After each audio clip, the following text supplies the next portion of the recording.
Greetings to you, good friends, once again, and welcome back to Ask It with Pastor Danny, a Christian response to questions about faith. And we are continuing with our series on prayer and fasting, where we are attempting to give a Christian response to questions pertaining to prayer and fasting.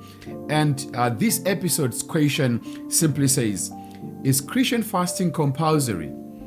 Is Christian fasting compulsory? Now, in order for us to give a response to that question, let's refer also to one of the questions we asked earlier on in episode number 1, the question which said, what is fasting in Christendom?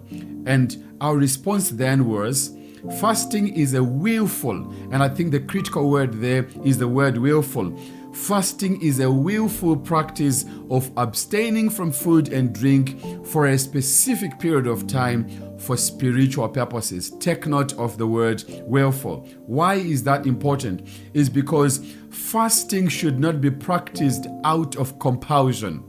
The practice of fasting should not be done out of force, out of pressure, out of coercion, and out of intimidation. Rather, fasting should be done out of, number 1, faith in God. Number 2, fasting should be practiced out of love for God. And number 3, fasting should be done out of obedience to God. And I think it's important to emphasize this. Fasting should be done out of faith in God, love for God, and obedience to God.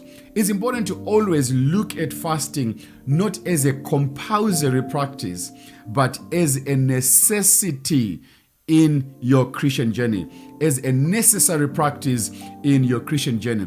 And I think a simple example to give there is that, since fasting is founded on prayer or is influenced by prayer, and prayer is a communication or a conversation between man and God that is a byproduct of a relationship that is of love, of faith, and of obedience. Now, I want you to think of our relationships as husbands and wives, or as parents and children as well. In any given family, communication is necessary, but it's never presented as compulsory. It's never presented as compulsory, but it's a necessity. It's something that we need in order for a family to keep going on. So it's the same thing with prayer and fasting. Prayer and fasting should never be viewed as a compulsory practice, but it should be taken as a necessary practice in the journey of our faith. And I think it's important maybe just to highlight that when it comes to prayer and fasting, it ought to be done out of faith in God, love for God, and also obedience to God. And I think, allow me just to squeeze in another question there, which I think we can just answer in a few lines. Whenever there's a call to corporate prayer and fasting, can I decide to do it at a later time? I think it's important to take note of the difference between personal prayer and fasting and corporate prayer and fasting. I think it's important to always make that distinction very, very clear. When it's a call to corporate prayer and fasting, I would want to believe that participating in it is the best decision one can make if the conditions are allowing you to do so. Why? Because your participation to corporate prayer is a sign of unity, is a sign of oneness, it's a sign of agreement as a community of believers. But I do acknowledge that there are some rare circumstances that are beyond, or that could be beyond one's control. So in that case, obviously, deferring or postponing the fast will be a better decision for you on a personal level. But where everything is okay and everything being equal, and there's a call to prayer and fasting, I would want to believe that your participation will be very key and will be very important as a sign of unity, as a sign of oneness, and also as a sign of agreement.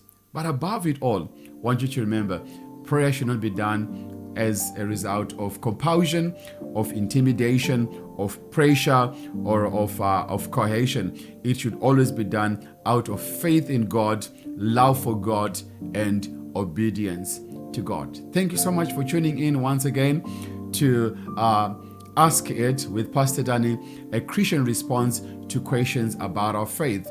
And I want to continue to encourage you, like I always say, that if you happen to have any question you would like me to give a response to, please do feel free to get in touch with me via Facebook, Instagram, or YouTube. I'll be more than happy to consider giving a Christian response to the particular question.